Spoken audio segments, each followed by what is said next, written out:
আসসালামু আলাইকুম, সবাইকে স্বাগতম জানাচ্ছি আর্থিক বিবরণের এই পর্বে। সাথে আছে আমি রাজেউল। তো আজকে আমি নবম দশম শ্রেণীর হিসাব বিজ্ঞান বইয়ের দশম অধ্যায়ের প্রথম সৃজনশীলটি কমপ্লিট করবো ইনশাআল্লাহ।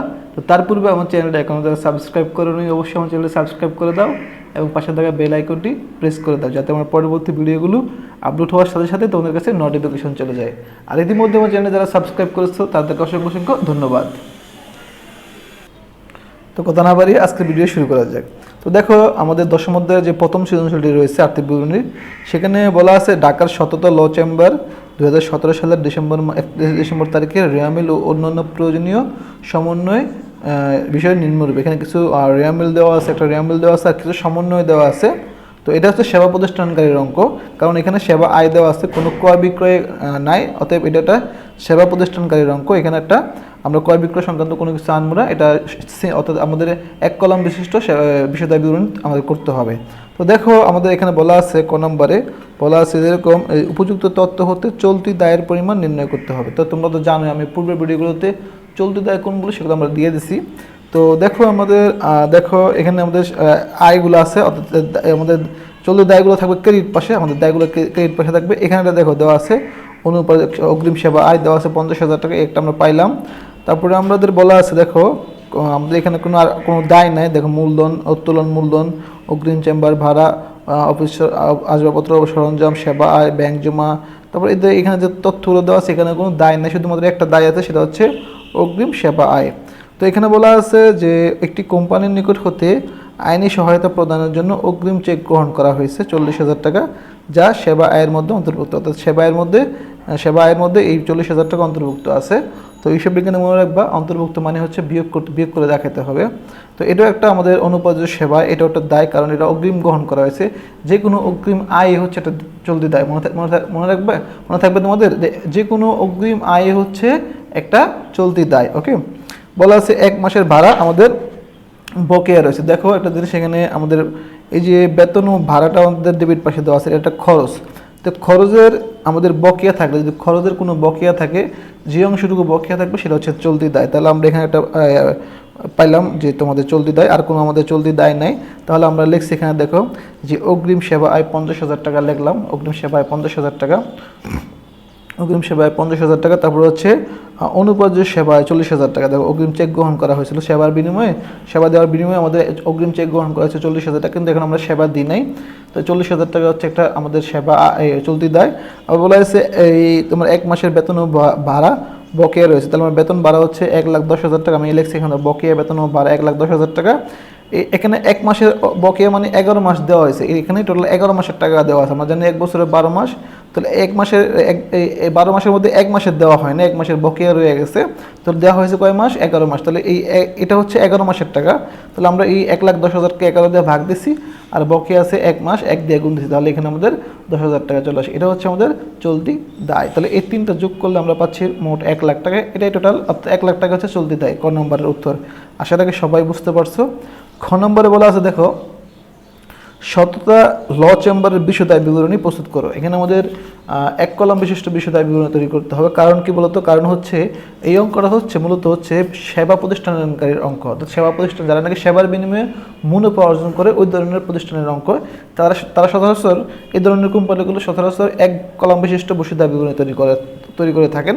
তো আমি এখানে লিখছি দেখো, সততা ল চেম্বার বিষয়দায় বিবরণী 31শে ডিসেম্বর 2017 তারিখ দেওয়া আছে। তো আমরা ফার্স্টে সে আয়গুলো লিখবো, মোট আয়গুলোতে। আয়ের মধ্যে দেখো সেবা আয় দেওয়া আছে আমাদের 4,75,000 টাকা, 4,75,000 টাকা।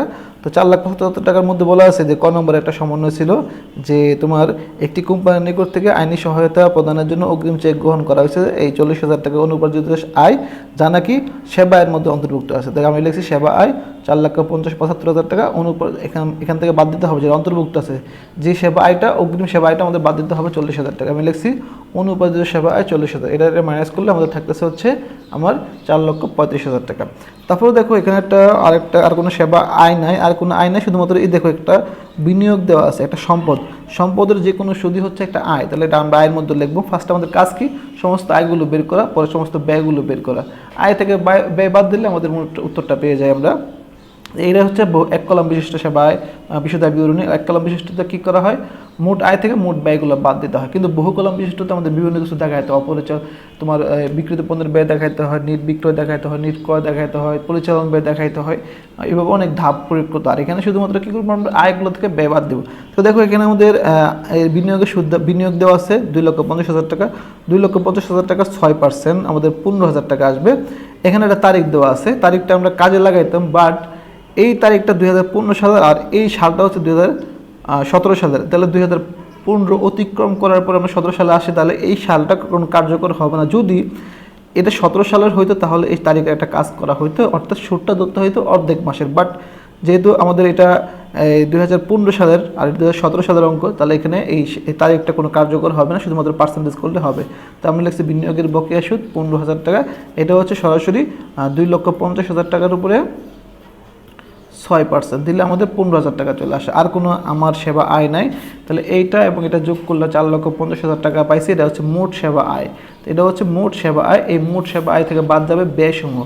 তাহলে ব্যয়গুলো আমরা লিখে ফেলি। ফার্স্টে বেতন আছে একটা, যে বেতন, টেলিফোন, বিদ্যুৎ টেলিফোন বিল, যাতায়াত খরচ, আমরা লিখে ফেলি বেতন লাগলাম 1,10,000 টাকা। আমরা জানি যে এটা বকেয়া ছিল, মনে আছে 1 মাসের বেতন বকেয়া আছে, যে 1 মাসের বেতন।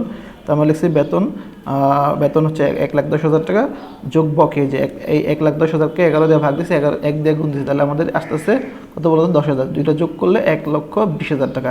আবার এটা তো জানো চলতি দায় হয়েছে, কারণ ব্যয় পাশে যত ধরনের খরচ লেখ বা খরচের যদি বকেয়া থাকে, এই বকেয়া অংশটুকু হচ্ছে চলতি সম্পদ। আর যদি কোনো কিছু মাইনাস করে অগ্রিম থাকে সেটা হচ্ছে কোনো কিছু বকেয়া থাকলে সেটা হচ্ছে চলতি দায়, আর কোনো কিছু অগ্রিম থাকলে সেটা হচ্ছে আমাদের চলতি সম্পদ। ওকে, তারপরে দেখো বিদ্যুৎ ও টেলিফোন বিল 24,000 টাকা। এটা আমাদের কোনো কাজ ছিল না, সরাসরি লিখে দিয়েছি। যাতায়াত খরচ ছিল আমাদের 7,000 টাকা। 7,000 টাকা আমরা লিখে ফেলছি। তো দেখো একটা কথা বলি, অঙ্কগুলো করার আগে তোমরা সবসময় চেষ্টা করবে তোমাদের বই যে উদাহরণগুলো দেওয়া আছে সেগুলো কমপ্লিট করে ফেলতে। যদি এই উদাহরণগুলো কমপ্লিট করে ফেলতে পারো, তাহলে তোমাদের কাছে আর কোনো প্রবলেম হবে না, অঙ্ক ইজিলি পারবা। তো আমি তোমাদেরকে অনুরোধ করি, তোমরা এই ভিডিওগুলো দেখার আগে আমার যে 5টি উদাহরণ দেওয়া আছে এই উদাহরণগুলো তোমরা অবশ্যই দেখে আসবা। তারপরে আমাদের দেখো যাতায়াত খরচ লিখলাম, যাতায়াত খরচের পরে আর কোনো কিছু নাই। এখানে দেখো একটা বলা আছে যে অগ্রিম চেম্বারের ভাড়ার অর্ধেকের মেয়াদ উত্তীর্ণ হয়েছে। দেখো আমাদের একটা অগ্রিম চেম্বার ভাড়া দেওয়া আছে, আমাদের একটা ভাড়া দেওয়া আছে 1,20,000 টাকা, সেটা আমরা অগ্রিম দিয়ে ফেলছি। অর্থাৎ আমাদের ভাড়াটা যে মেয়াদ থাকবে, মেয়াদের পূর্বেই আমরা দিয়ে দিচ্ছি, ভাড়াটা অগ্রিম দিয়ে দিচ্ছি। এটা সম্পদ, যে কোনো খরচ অগ্রিম দিলে সেটা সম্পদ। বাট ওই খরচটুকু যদি মেয়াদ শেষ হয়ে যায়, বা যতটুকুর মেয়াদ শেষ হবে, এই অংশটুকু হচ্ছে চলতি সম্পদ, বা আর যতটুকু মেয়াদ শেষ হয়ে যাবে সেটা হচ্ছে খরচ, আর যতটুকু থেকে যাবে সেটা হচ্ছে চলতি সম্পদ। তাহলে আমাদের এটার 1,20,000 টাকার অর্ধেক মেয়াদ উত্তীর্ণ হয়েছে। যে অংশটুকু মেয়াদ উত্তীর্ণ হবে সেটা হচ্ছে আমাদের খরচ। তাহলে আমরা খরচটা দেখাইতে হবে সে ব্যয়ের মধ্যে। তাহলে ভাড়া খরচ যে 1,20,000 টাকার অর্ধেক বলছে না এখানে, যে অর্ধেকের, তাহলে অর্ধেক আমাদের 60,000 টাকা আছে। 60,000 টাকা হচ্ছে খরচ, আর বাকি 60,000 টাকা হচ্ছে চলতি সম্পদ। ঠিক আছে। তারপর দেখে বলা আছে আসবাবপত্র ও সরঞ্জামের অবশ্যই। আমরা জানি যে কোনো স্থায়ী সম্পত্তির অবশ্যই আমাদের ব্যয় পাশে লিখতে হবে। তো দেখো আসবাবপত্র ও সরঞ্জামের অবশ্যই দেওয়া আছে 80,000 টাকা। অবশ্যই আসবাবপত্র ও সরঞ্জাম দেওয়া আছে 80,000 টাকা, যার 10% অবশ্যই। তাহলে আসবাবপত্র ও সরঞ্জামের অবশ্যই লিখছি। দেখো 80,000 টাকা 10% দিলে, আমরা যদি 80,000 টাকার উপরে যদি 10% দিই, তাহলে হচ্ছে 8,000 টাকা। ঠিক আছে, 8,000 টাকা লিখে দিলে আর কোনো খরচ অঙ্কের মধ্যে নাই। এখন আমরা এই সমস্তগুলো যোগ করলে আমরা পাচ্ছি হচ্ছে 2,19,000 টাকা। এই 2,19,000 টাকা 4 লাখ মোট আয় থেকে মোট ব্যয়টা বাদ যায়, এটা হচ্ছে মোট ব্যয়। ঠিক আছে, এখানে লেখছে দেখো মোট ব্যয়। তো মোট আয় থেকে মোট ব্যয় বাদ দিলে আমাদের থাকতেছে হচ্ছে 3,31,000 টাকা, সেটাই হচ্ছে নিট লাভ। আচ্ছা, যেহেতু এটা সেবা প্রতিষ্ঠানকারীর অঙ্ক, কেউ যদি চাও এখানে ব্যতিরিক্ত আয় লিখতে পারবা। ঠিক আছে, আবার যদি কেউ চাও নিট লাভ লিখো তাও পারো, সমস্যা নেই। তাহলে নিট লাভ পেয়েছি আমরা 2,31,000 টাকা। তো খ নম্বরটা তোমরা আশা রাখি সবাই বুঝতে পারছো।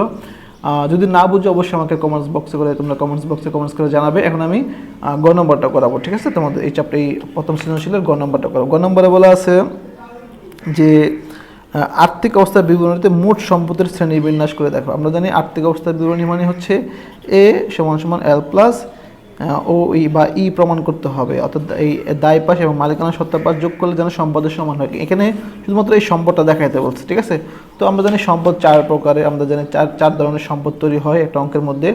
একটা হচ্ছে কি স্থায়ী সম্পদ, তারপর হচ্ছে দীর্ঘমেয়াদী সম্পদ, তারপর হচ্ছে আমাদের চলতি সম্পদ, তারপর হচ্ছে অলিক সম্পদ বা অন্যান্য সম্পদ। তো এই সম্পদের শ্রেণীবিভাগ করে আমাদের সম্পদটা দেখাতে বলছে। আমরা লিখছি সততা ল চেম্বারে মোট সম্পদের পরিমাণ নির্ণয়, গ নম্বরে লিখছি। তো ফার্স্টে আমাদের সম্পদসমূহ লিখছি আমরা, এখানে আমরা ফার্স্টে লিখবো স্থায়ী সম্পত্তি। তো স্থায়ী সম্পত্তি কী কী আছে, যেমন ধরো আসবাবপত্র দেওয়া আছে, এই যে আইনি বই দেওয়া আছে, ওকে। তাহলে লিখছি আমরা আসবাবপত্র লিখছি ৮০,০০০ টাকা, ঠিক আছে। আসবাবপত্র থেকে আমাদের বাদ যাবে পুঞ্জীবিত অবশ্যই, তাহলে পুঞ্জীবিত অবশ্যই আছে ১৬,০০০ টাকা দেবে, ১৬,০০০।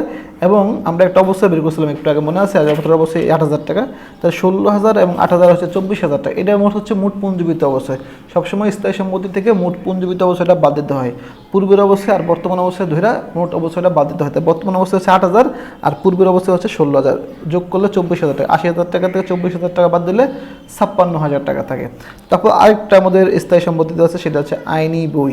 তাহলে আইন বই লিখছি আমরা ৪০,০০০ টাকা, যে আইন বই দেওয়া আছে ৪০,০০০ টাকা, এদের যোগ করলে আমরা পাচ্ছি ৯৬,০০০ টাকা। এটা হচ্ছে আমাদের মোট কী বলতো স্থায়ী সম্পদ। তারপর আমাদের দীর্ঘমেয়াদী বিনিয়োগ লিখতে হবে, যদি অঙ্কের মধ্যে বিনিয়োগ দেওয়া থাকে। যদি বিনিয়োগ দেওয়া থাকে সেক্ষেত্রে এই কথাটা লিখবা, আর অন্যথায় লেখার কোনো প্রয়োজন নেই। তো আমরা লিখছি ৬%, এই যে ৬% বিনিয়োগ ২,৫০,০০০ টাকা, থার্ড কলামে লিখে দেবা, ঠিক আছে।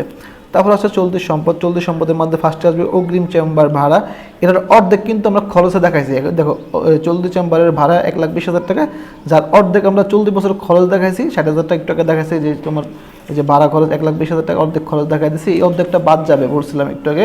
তাহলে ১,২০,০০০ টাকা থেকে যদি আমরা ২০,০০০ টাকা ৬০,০০০ টাকা বাদে থাকে আমাদের ৬০,০০০, এটা হচ্ছে চলতি সম্পদ, ওকে। তারপরে এখানে আছে ব্যাংক জমা, যে ব্যাংক জমা দেওয়া আছে ২ লাখ টাকা, এটা একটা চলতি সম্পদ, এই ব্যাংক জমা ২ লক্ষ টাকা লিখলাম। তারপরে এখানে তো আর তেমন কিছু না। এই যে বিনিয়োগের যে বকেয়া সুদ, আমরা জানি সম্পদের যে কোনো সুদ একটা আয়, কিন্তু ওই আয়ের যদি কোনো কিছু বকেয়া থাকে তাহলে সেটা হচ্ছে চলতি সম্পদ। এই আয়ের অর্থাৎ এই সুদের আয়ের সম্পূর্ণটুকু বকেয়া, এখানে কোনো এক্সট্রাভাবে আয় বিনিয়োগের সুদ দেওয়া নেই, তার মানে সম্পূর্ণটুকু হচ্ছে আমার চলতি সম্পদ। বিনিয়োগের বকেয়া সুদ পাইছিলাম, মনে আছে ক নম্বরে, এই যে ১৫,০০০ কী বলা হয় এখানে, সরি, এই যে এখানে এই সেবা আয়ের মধ্যে বিনিয়োগের বকেয়া সুদ ২,৫০,০০০ টাকা, ৬%, ১৫,০০০ টাকা আসছিল। তাহলে আমরা এখানে লিখছি ২ লক্ষ, এই বিনিয়োগের বকেয়া সুদ হচ্ছে ১৫,০০০ টাকা। আবার কোনো আমাদের চলতি সম্পদ নাই অঙ্কের মধ্যে, যেহেতু চলতি সম্পদ নাই এখানে আমরা পেয়ে ফেলছি। এটা যোগ করলে ২,৭৫,০০০ টাকা হচ্ছে, এটা হচ্ছে মোট চলতি সম্পদ, ঠিক আছে। এখন স্থায়ী সম্পদ, দীর্ঘমেয়াদী বিনিয়োগ আর মোট চলতি সম্পদ যোগ করলে আমরা পাচ্ছি মোট সম্পদ। এটাই হচ্ছে আমাদের চাইছে ৬,২১,০০০ টাকা। এটা আমাদের চাইছে যে মোট সম্পদের পরিমাণ নির্ণয় করো। আমি চাইলে আজকে তোমাদের দ্বিতীয় নম্বর অঙ্কটা করাইতাম, দ্বিতীয় নম্বরটা একটু ভিন্ন টাইপের, আর যেহেতু এটা একটা সেবা প্রতিষ্ঠানের অঙ্ক, তাই আমি শুধু একটা অঙ্ক এই ভিডিওতে দিলাম। পরবর্তী ভিডিওতে আমরা ২-৩ নম্বর সৃজনশীলগুলো নিয়ে আলোচনা করব। তার পূর্বে আজকে এই পর্যন্ত। যদি আমার ভিডিওটি তোমাদের ভালো লেগে থাকে অবশ্যই তোমরা আমার চ্যানেলটি সাবস্ক্রাইব করবে এবং ভিডিওতে লাইক করে দেবে, ঠিক আছে। পরবর্তী ভিডিও দেখার জন্য আমন্ত্রণ রইল। আল্লাহ হাফেজ, আসসালামু আলাইকুম।